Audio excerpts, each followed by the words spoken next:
जय गुरुदेव। हाँ भक्तजनों, अब मैं महाराज जी की आगे की कथा सुनाता हूँ।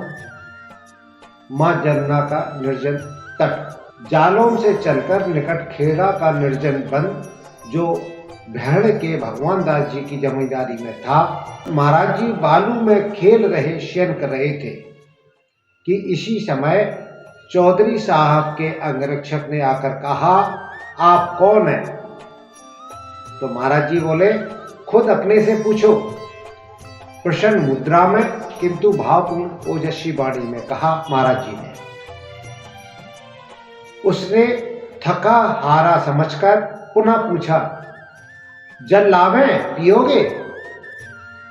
तो महाराज जी पुनः बोले, अपने से पूछो। फिर सिपाही कुछ समय तक मंत्रमुग्ध सा देखता रहा। न जाने उसको कौन सा काठ मार गया। वह घर गया और चौधरी साहब से कहा, एक बहुत मस्ताने महात्मा आए हैं, समझ में नहीं आता कि वह क्या कहते हैं। तब चौधरी साहब आकर प्रार्थना करने लगे, भगवान आपकी क्या सेवा करूं मैं? महाराज जी मौन रहे और महाराज जी उठकर चल दिए और चौधरी से उनका अनुगमन किया। कभी कभी दो लोगों ने शांति वातावरण कष्टप्रद बन जाता है।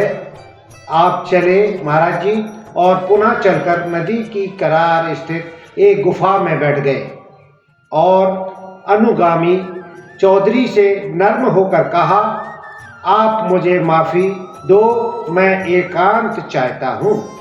मनुष्य का चित्त कैसे चलेगा? वह अपनी प्रवृत्तियों के अनुसार होकर ही तो चलेगा। चौधरी को मन में शंका युक्त हृदय में विचार आया कि यह कोई अपराधी मालूम पड़ता है, इसलिए छिपाव का प्रयत्न कर रहा है। चौधरी जी विचारों और उनकी भाव भंगिमा का अध्ययन कर मौन रहे। वह चाहते थे केवल एकांत। महाराज जी एकांत में चाहते थे, किंतु चौधरी के शंका युक्त हृदय के लिए समाधान आवश्यक था। अब आगे का मैं कल सुनाऊंगा। जय गुरुदेव, जय गुरुदेव।